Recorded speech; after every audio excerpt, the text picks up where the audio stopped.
Mike at night. Our news, our business. Let's get busy. We all about that love, support, and protect, y'all. Love, support, and protect. Make sure y'all remember that all day long, too. We got some stuff to drop. We got some heat for y'all tonight. Yeah. Tag your friends, join us on the comments. We're going to have a great show for you tonight. Oh, and let them know what they can do now. Hey, check this out, you guys. We on Google. So you ain't got to go through searching and anything no more. All you guys got to do is go to Mike at Night, type in podcast after that. We're going to be the first ones that pop up. You can go right into Apple Music. Then you can go lower. You can get us into Spotify and all the other things, y'all. So all you got to do is Google us right now. Because we on the internet. We on the internet. We on the internet. We all over the place. Yeah, we all over the place. Google us from China. Yeah. There we go. Mike at Night, baby. Our news, our business. If you here at nighttime, You here at the right time. that's what I'm talking about. Hey, I want to talk to y'all real quick. Now you know I always got some little public service announcement that I want to get into. Here we go. Check this out, y'all. And I'm gonna say this from the bottom of my heart. America wants us to get caught up in their business right now. Mm-hmm. Okay? We talking about a pandemic that's going on throughout the world. But we have a different world than the world that they see. We have our own world. And our world is full of black people and the black people that we love. And we've had our own pandemic going on inside of our community for a long time. We've been wearing masks for a lot longer than March of 2020. Mm-hmm. And we've been masking all of this with weed, with alcohol, Come on, with brother. indifference, Come on, brother. with all sorts of different things. Self-hate. Self-hate. And that indifference is big. There are some of us that just don't care anymore about our people because they have left us because they feel like we aren't a part of them anymore because they've moved on from being black. And we've heard some athletes talk about it. We hear some people in talk shows talk about it, how they've left us. They've left us alone. But I want to say this today. The reason why we have this platform, and I know it's a Wildin' Out Wednesday, so that's why I'm wilding out. The reason why we have this platform is for our brothers and sisters. Amen. I spend most of my day canvassing and talking to people and telling them, look, this is for us, black people, to come together. And I don't care if you're a gangbanger, I don't care if you're a prostitute, I don't care who you are, as long as you black, you got a membership card, okay? And you belong to us, and we belong to you. We all about love, support, and protect, and we don't limit that to any of our brothers and sisters. Yeah. We don't care what church you go to, shorter A&E, East Side, three Christian, three angels, whatever it is that you go to, we still love, support, and protect you, and we want to keep all of us together. This is what got us out of the situation we were in previously. It's what got us out of slavery. Yeah. It's what got us our civil rights. Understand, this did not come from a president. Yeah. Okay? This came from the people. The people have the power. That's where it's going to come from. That's where the change is going to come from. It's not going to come from electing a supremacist. Yeah.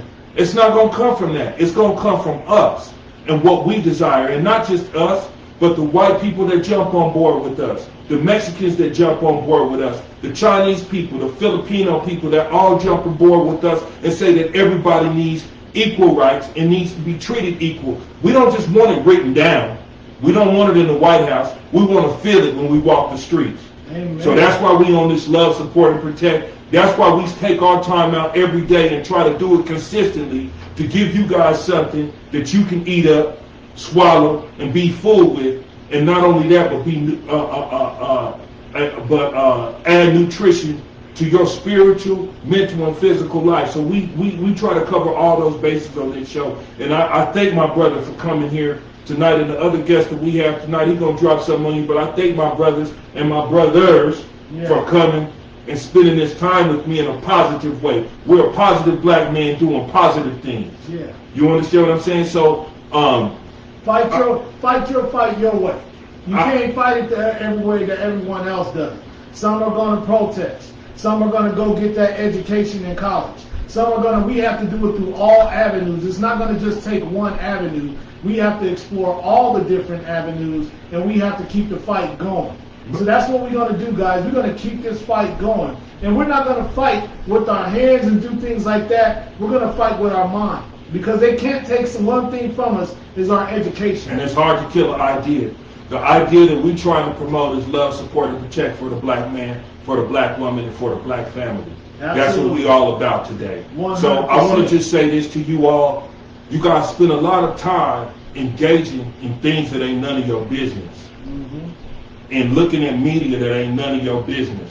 And watching news that ain't none of your business. This is our news. This is our business. This is for our people. And it's not that we hate them, but it's because we love us. You understand what I'm saying? And it's all about love for us. So I just wanted to say that to you guys today.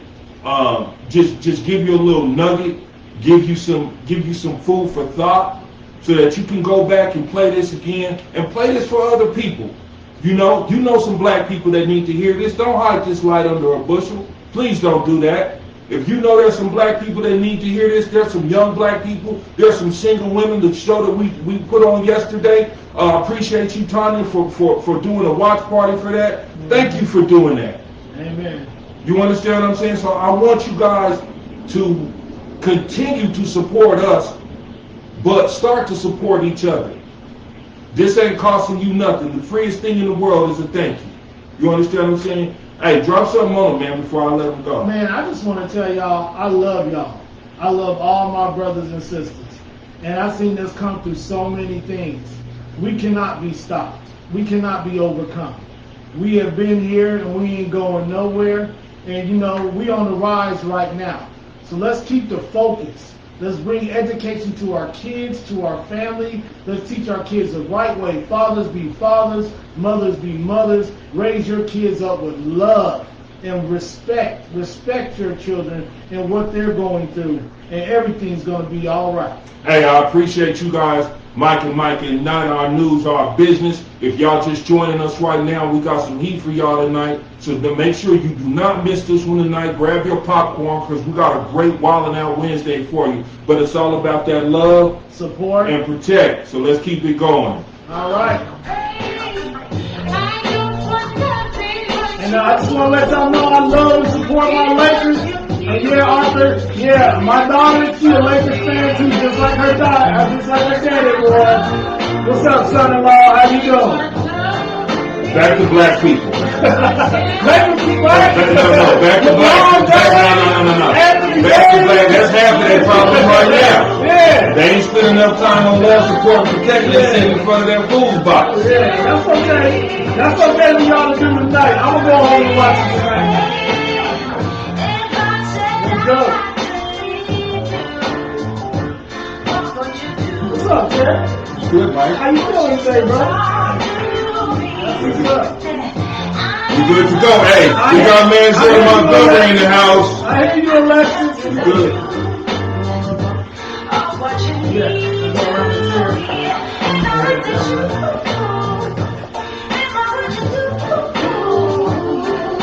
Got a strong black man in here today. Yes, sir. A real strong black man. Appreciate it for coming today and hanging out with us on Wildin' Out Wednesday.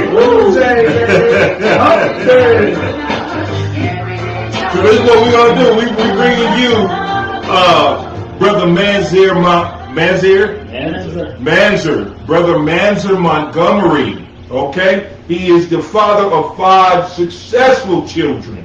So a lot of times, and this is part of my introduction, I know I stretched it out a little bit, but a lot of times I hear people's advice, but it's hard for me to hear you when you don't have any kids and you ain't been married. If you ain't been married and you giving me, when you haven't been married, let me get my English correct, but what is correct English? Anyway, when you haven't been married and haven't shared that responsibility with someone, it's hard for me to listen to what you have to say when it comes in the way of advice. Now, I understand that you may have seen broken marriages, but when I see a successful one, after 41 years, my ears perk up and I have to listen. Yes, sir. When I see a strong black man who's been here in Denver, Colorado since 1987, he's been working with the community, I know, hold on. I got to listen to this black man because he's still here with us, and he's here with us for a reason. Yes, sir. And he's still sharing and dropping knowledge on us.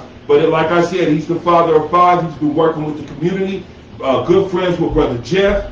Shout out to Brother Jeff. Appreciate all that you continue to do in our community. Been a strong piece of our community for a long time. For those people listening from out of town, Brother Jeff is the truth. In no short order, he has done a lot for the black man in Denver, Colorado, where they say there ain't no black man. But we here. But we still here. Mm-hmm. But I just want to welcome you to the show. Thank you for coming on our show today, and we appreciate your presence here. All right, well, thank you. Well, man, first of all, before I have anything to say, I want to say to people, these brothers are the real deal.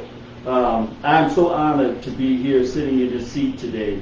Some of the subject matter that these brothers have brought forth, some of the guests that these brothers have brought forth, this is really good for our community, and I can't thank them enough. And the fact that they have me, as humble as I am, to sit here and spend a few minutes with them is just an honor that I want to thank you guys for, because that to me is an honor far beyond the words that I think. You know you about to pull some tears out. Man. you can't forget it when you talk about that. Oh yeah, I appreciate that. Just give us a little bit of your background, what you've done here in the city, and a little bit of your family life as well, if you don't mind. Yeah. Well, I've been basically quiet and working behind the scenes, so it's not like you're going to see my name broadcast in a lot of places. But what I did when I first came here back in '87 was I got myself involved in the Nation of Islam, and that was growing here in the city of Denver. And our people were in a condition which still hasn't changed very much as of today. But I saw the importance of black unity, doing for ourselves, and building a culture and a community of people that really needed to join on to itself and build and create, so that we can present and provide things for our children. Okay.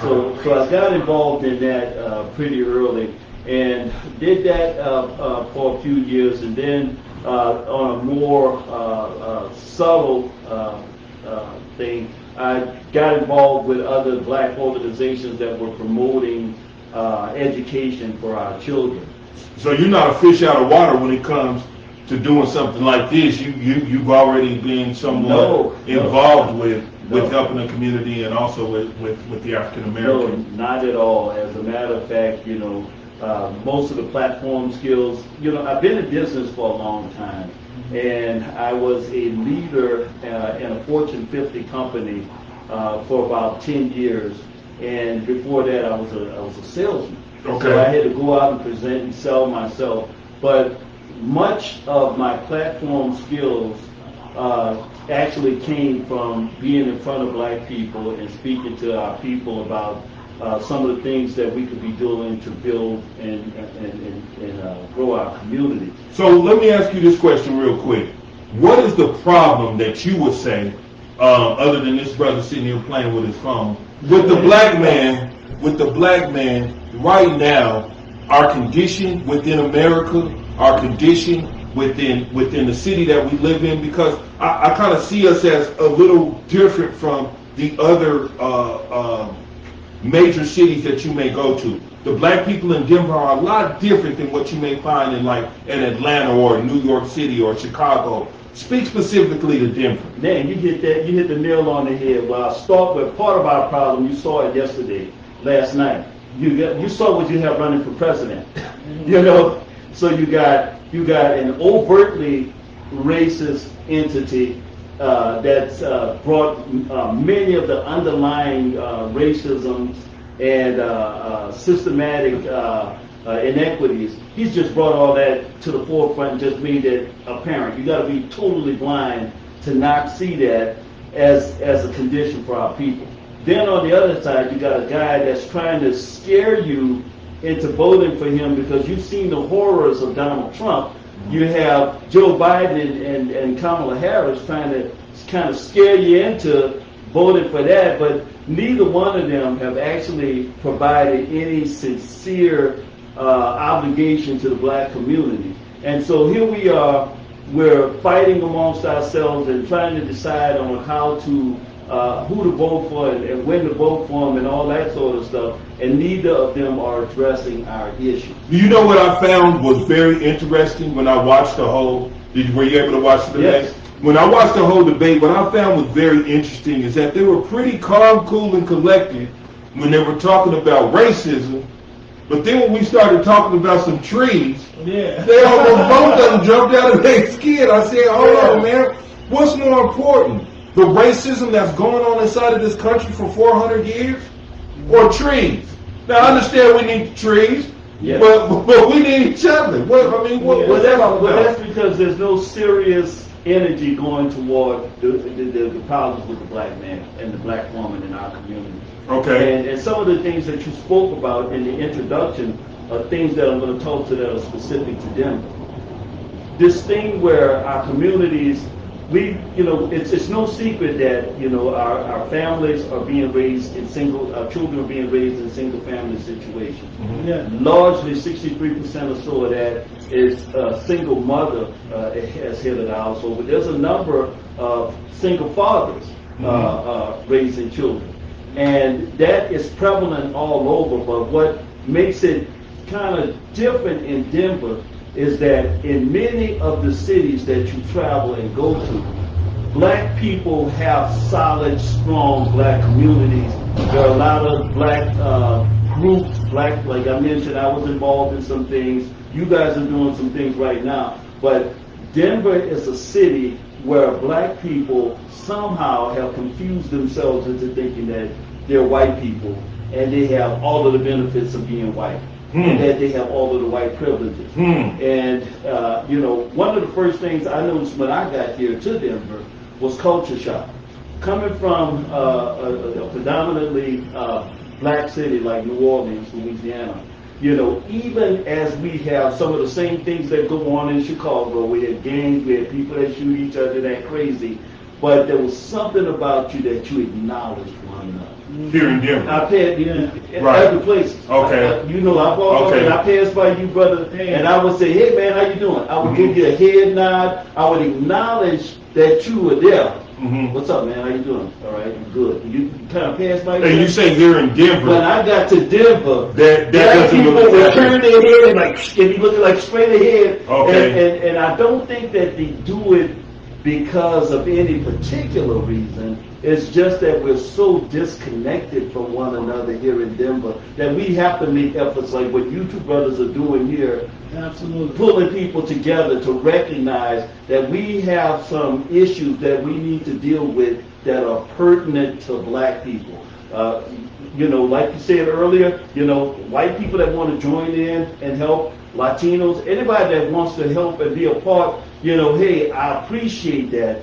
But nobody's going to solve our problems for us but us. If we are expecting anybody to come up out of anywhere and solve our problems for us, hey, look, Abraham Lincoln emancipated us, and we still were sitting in houses and still serving masters until the day that we got up and walked out of those houses was the day that we were emancipated. So proclamation doesn't do it. And we've been so conditioned, and I guess that's what you're kind of getting at, is that us here as black people in Denver, Colorado, have been so conditioned by the white influence that we start to have, what is that called? Is it called Munchausen syndrome?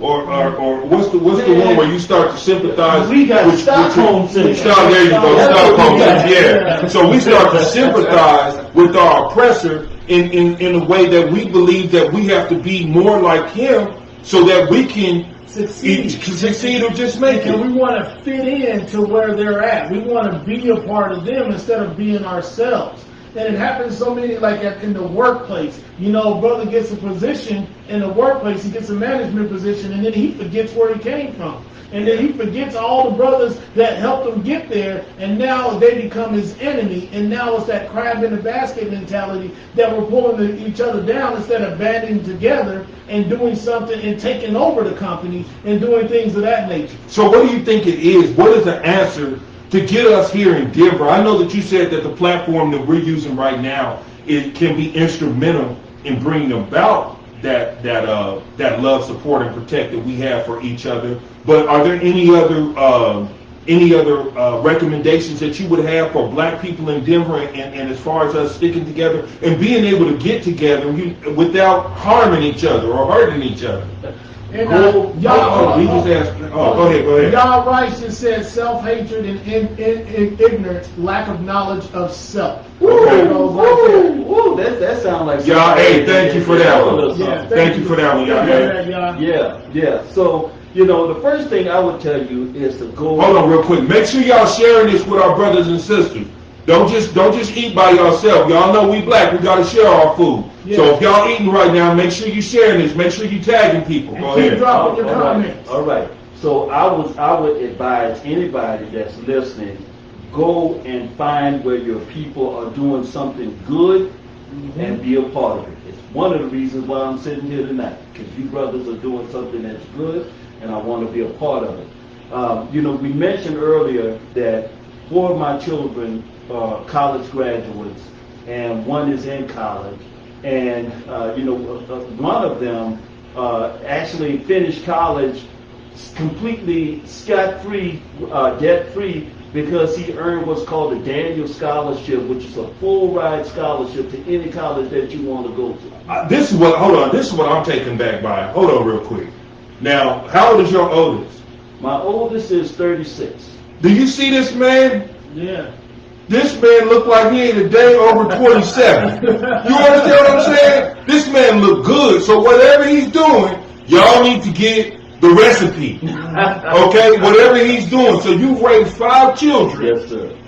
4 of them are college graduates. And And one is a freshman in college. So tell me, what was the foundation that you set for your children to make them so successful? How did you lay that? What was that foundation that you laid? Because that's consistency that you don't see a lot of times in our community. Well, a couple of things. I want to go back to, again, I want to make sure that I'm acknowledging what you guys are doing here, because this helps us to gain what we need to do to go forward. We have to be able, when we're in positions like we are in Denver, we're spread out. We got a few people that kind of hang on to each other, but we don't have that real close-knit black community here in Denver that you might find in some other places. Some places it's so big that, you know, you might hear about people getting shot in Chicago. You might hear about people LA and all that. You might hear all of the negatives, but that's what the people who are enemies to our success, that's what they want us to hear. They want us to hear that all the time. They will never spend a lot of time talking about 13-year-old millionaires that are killing it in the stock market. Okay. Young black males. Okay. When you see them, if you go on, you find them, young black males who in the middle of all of this have found their way, and they're teaching other young black males how to find their way and take advantage of all that we have to offer. So I consider any opportunity that I have within the corporate world, working within the corporate world, I always saw myself as working behind enemy lines. Okay. And so when I had a position, I hired people. I brought in the brothers. Okay. And I taught them what I knew. And then I tried to educate them. So when you get a position, go and get somebody else, hire and train them. So taking that mentality, I brought that home to my children. I brought purpose to their education. I didn't educate them just so that they could find jobs and go to work for somebody and then be the head chef in Master's Kitchen. I taught my children so that they can go to school and get that education and come back to the community and then do something for your people. Hold on. I need you to say that one more time. You said you did not educate your children so that they could go to school, learn, and then go work in Master's Kitchen. He said he educated them so that they can learn and bring that education back to the community for the brothers and sisters. Now you see, because you did that and because you sought to be a servant first, I would say that has to be a large part of your successful marriage after 41 years, and for raising 5 college graduates. Because I'm gonna go ahead and say the fifth one was gonna be a college graduate. Ain't no question. Okay. Well, and then I just want to bring up this point, and I just want to say, when I came into your life, I was a man, but I was an immature, childish man. And I just want to give you props that you taught me how to be a man. Not that my father didn't do the job, but I was in rebellion against my father because I was a knucklehead. You taught me how to be a man because you approached me in a calm manner. When I messed up, you didn't yell and scream and do anything. He had a high emotional quotient. He had a high emotional quotient. Okay. And he talked to me about things. And over the years since I've known him, he helped me develop into the man I am today because I listened to what he was talking about. He educated me. He taught me about things that I never really discussed with another man before. Okay. And he's saying it lightly. He brought brothers on to this corporation, and these brothers was making 6-figure salaries. So he didn't just bring brothers on and then they making $15 an hour. He brought brothers on and gave brothers an opportunity to make 6-figure salaries. Well, and I know that we don't have a whole lot of time, but if you could just share with us, give us some of the keys of raising children. Give us some of the keys of a successful marriage and how you see it from your standpoint. Wow. Especially as an African American. Brother, I just appreciate the opportunity. This is almost therapeutic for me because it's like sitting on the psychiatrist's couch and talking through some of these things a little bit. But for one, I grew up angry, and that anger again puts me in a position that any opportunity I got, I saw myself as being behind enemy lines. I never gave up the idea that our people were in struggle and that we needed to do some things, and we needed education first. Because we can tell our children that they're going to be basketball players, that they're going to be rap stars, rock stars. We can get that, but you almost got a better chance to get struck by lightning than to have those things. Exactly. Absolutely. And so those things are going to happen for some of our kids,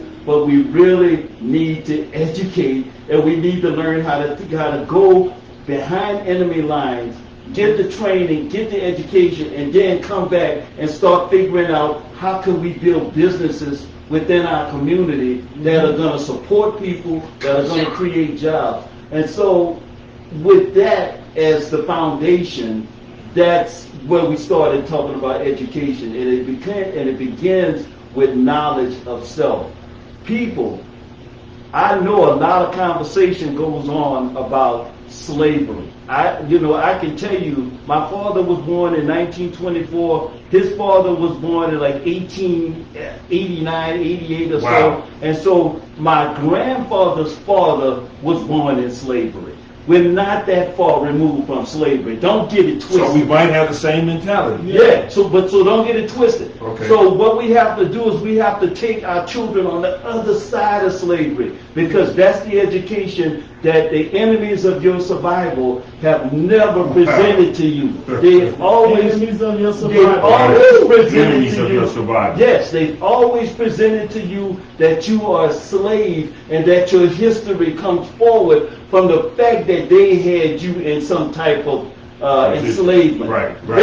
They will never tell you that you are the fathers of civilization, that you are the philosophers, that all those philosophers that they like for you to talk about, the ones that they talk about Western thought, Socrates and those guys that came out of Italy, they were going to Timbuktu and they were studying under Africans. Okay. They learned civilization. There are some places where you will find that those people didn't even know how to cook their food until they ran into us. Okay. They didn't know how to clothe themselves. We are the fathers of civilization.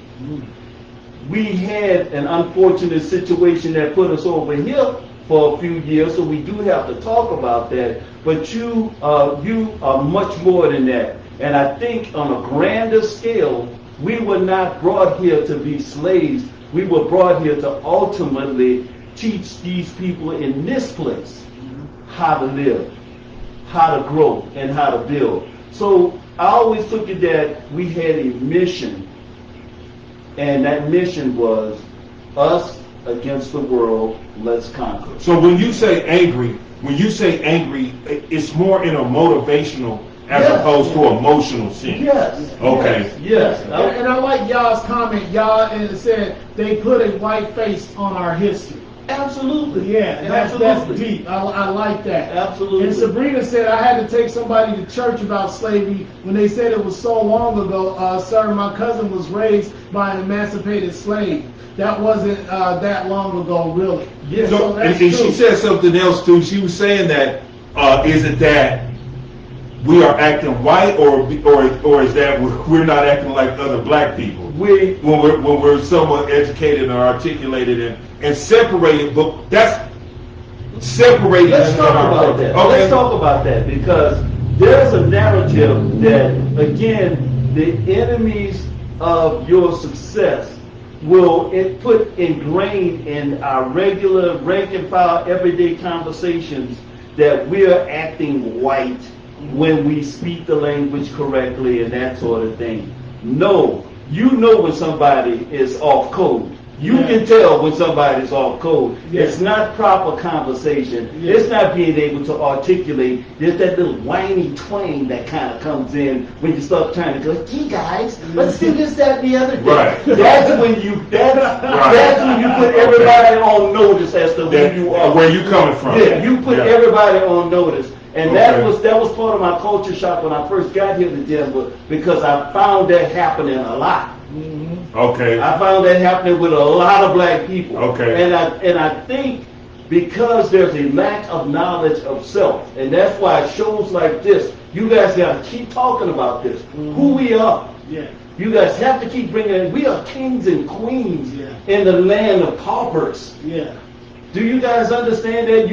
We may disguise ourselves sometimes as paupers ourselves, but we are kings and queens in the land of paupers. And we have to raise our children with an understanding. You want to talk about success in educating your children and how you have a marriage that lasts for 41 years and that sort of thing. It's understanding who you are and that you are kings. You are queens. Your children are young princes. And your daughters are princesses. And you got to take them from little and you got to teach them that they are that. And when somebody calls them an angry name or drop an N-word on them, there's a whole lot of things you can teach them to say back, which I won't be doing that here. But you can teach your children to say, ha, I know where that's coming from. You know that I'm above you, and that's all you got, is to call me a name. You are absolutely right, and I appreciate that. We have some rudimentary, though, issues. Because we have, like I said, and like we were talking before, 66% of black children are born without a father inside of the home. Either that's, whether or not that's due to his actions or to the mother's actions, they're not there. And this issue is an epidemic, not necessarily a pandemic, but an epidemic within our culture. Some of these things need to be addressed as well. I understand that, we have that outside situation with the police and with supremacists that may work inside of corporate America, but where is it that we start bringing our people together on a rudimentary level, just on a basic level? Rudimentary. When we were at our best, we referred to each other as Brother and sister. Brother. We called women sister. This whole thing, it's in the music, and we creating some millionaires and some people that make money, but at the same time, in their own way, they're enemies to our success because we're calling out women names. We're talking about how to shoot another black man. We're dropping ends on each other all over the place to the point that we become insensitive to each other. At our best, I call you brother. I call this one sister. At our best, when one of us was hurting, all of us hurted. I come from a time, I'm 62 years old, I come from a time when one person in the community needed, that meant all of us needed. At the same time. As long as one of us got it, some of us got it. Yes, and we took care of that person. Right. And we built each other up.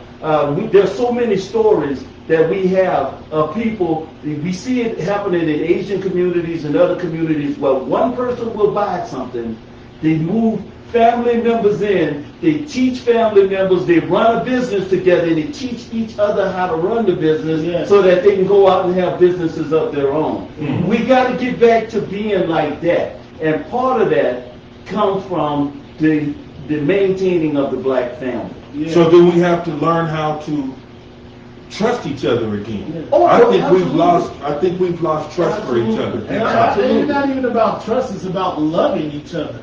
We gotta learn to look at another. You can't love somebody you don't trust. And have love for them and look at them. Like, I may not know you, and I don't know you, and I don't trust you, but I can look at you as a black brother, and I can love you. Like when we first met, we showed love to each other. That's why we doing this here now. But what I'm saying is this, brother. When I'm talking about on a basic level, is that we were able to do that because we met each other in a place and time to where we both were emotionally mature and can handle that. Yes. Who's to say what would have happened if we would have met each other? We already talked about it. At 15, 16.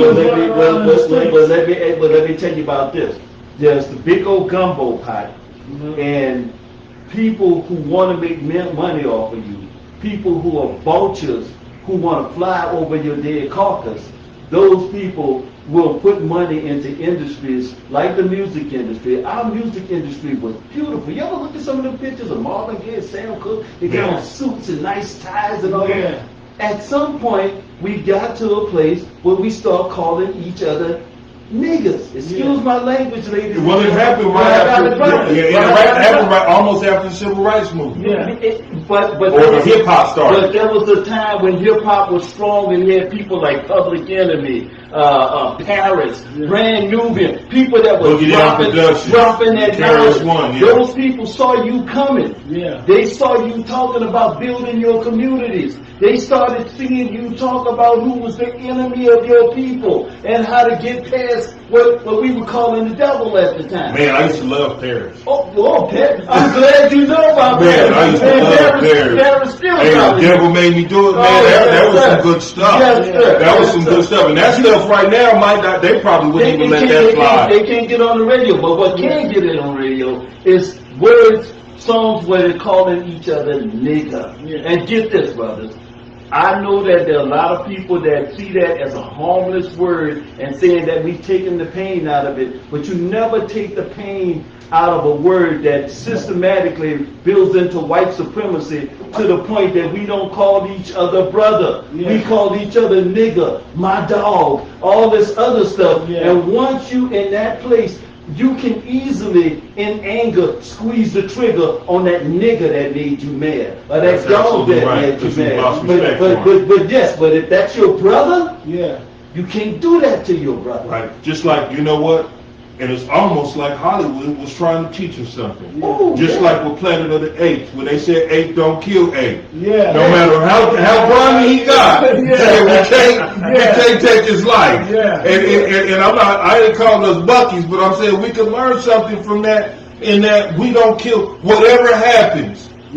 Whether we gotta fight each other, put hands on each other, whatever it is, let that happen. Because hey, if you not, you're gonna wake up from that. You're gonna be all right. You're gonna get over it. Shake hands and keep moving exactly. But that killing each other, that's ignorant. What we are doing is applying the KKK's agenda to our own people. For them. They've been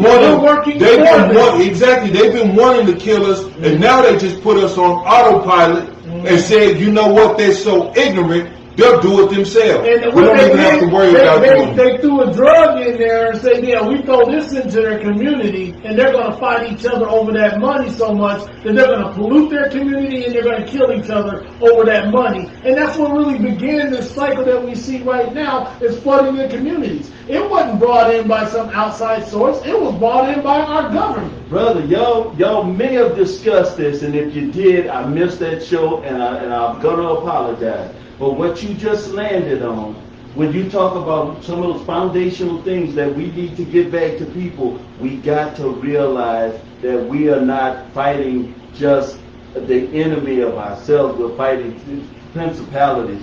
We have to understand that just like you talked about, they will bring drugs into your community. You got a guy standing up there yesterday, wanted to be the president of the United States, who introduced a crime bill with his friends that brought drugs into the United States. It's very well documented, this whole thing with Ronald Reagan and the thing where they were bringing in drugs for the Sanders. If you watch Snowfall, it's on there. They get on that real stuff. So get where we're going with that.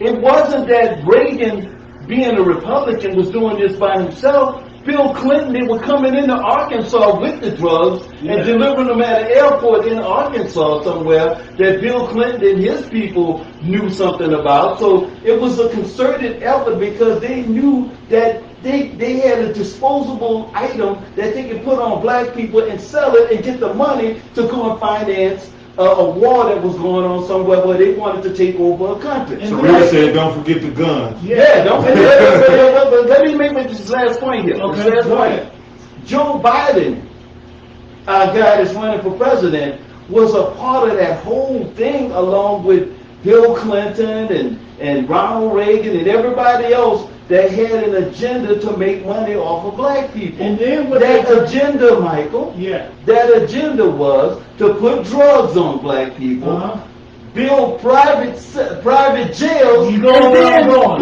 put time on people for crack. Yeah, and make miles of crack. And make money off of it. And that was signed in 1994. Yes. And it almost doubled the number of black men in prison in a short amount of time. I mean, doubled from 1 million to 2 million. You guys go ahead and research a lot of this stuff. We don't want to get shut down. Yeah.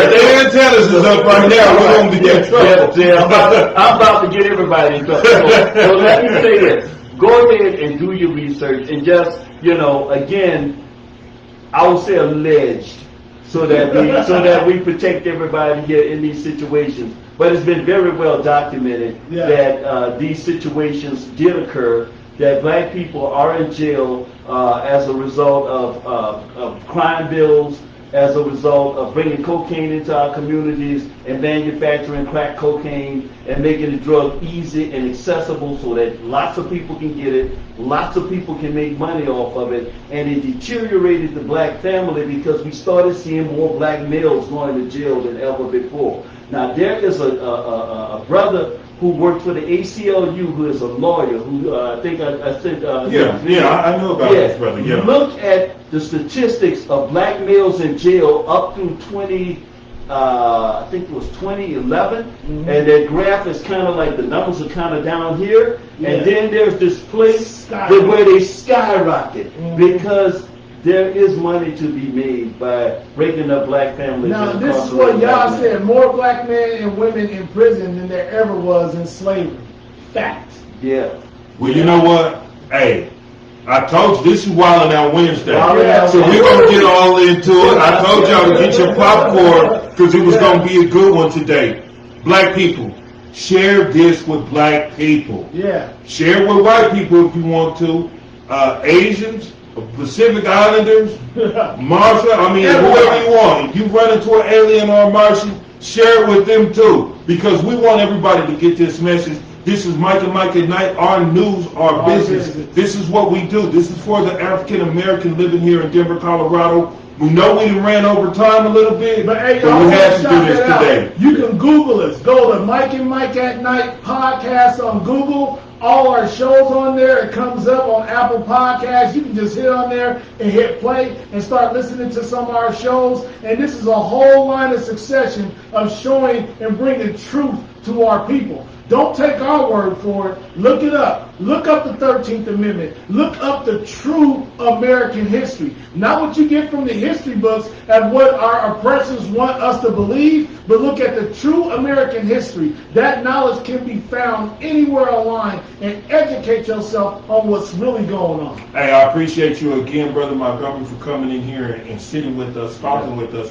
and educating our community. I appreciate also, respect your encouragement, your position. As a black man, I look up to you, 41 years married. If I put in that type of time, I would have to be about 86 before I shut it down. But hopefully I will be able to find who it is for me. But anyway, both of y'all got one. I need to work on that. I need to work on that. Yes, sir. But I appreciate you for coming in here today. Is there anything else that you would like to share with the community before we get out of here? One thing that I want to again say is find places where black people are doing good things to become a part of it. I want to give a quick shout out to the Colorado Association of Black Professional Scientists and Engineers. One more time. Say that one more time. CAVES. It's CAVPES, Colorado Association of Black Professional Engineers and Scientists. Okay. What they do is they take our children and they teach them all of the mathematics. And they teach them, that's the one equalizer in education. If your children feel strong in math, then English and everything's secondary because they feel like kings and queens because they can answer any mathematical problem. Those people teach those kind of things at CAVES, and they create black engineers. And I know one girl that's going now to be an airline pilot. That's something that's going on right here in this black community in Denver. There's also another one called Colorado Future Tech, where they're doing something very similar to that. These things are quietly being done, but they're teaching our children. Well, we don't want it quiet. I would like to have somebody I would like to reach out to them and have them come and talk to our And right now, I want to invite Dr. Janice Mackey. Oh, yes. Janice. You're on there. We want to invite you out to the show. You studied hard, you got your doctorate, and we would love for you to come on the show because I know you're very busy in the black community also. You're doing some big things. Big She shout wants the out web to you. address for. We'll get that for you, and we're going to post that, Serena. We promise you we'll do that. We'll get that web address so that we can get that in there and post that information. And you Google CAVES, CAVES, and that's going to CAVPES, Colorado Association of Black Professional Engineers and Scientists. Okay, there we go. And you said it a few times. If you don't know, get the video or do it again. YASSPA. Yeah. Okay, there we go. Y'all got it in here. Hey, we out of here, Mike and Knight.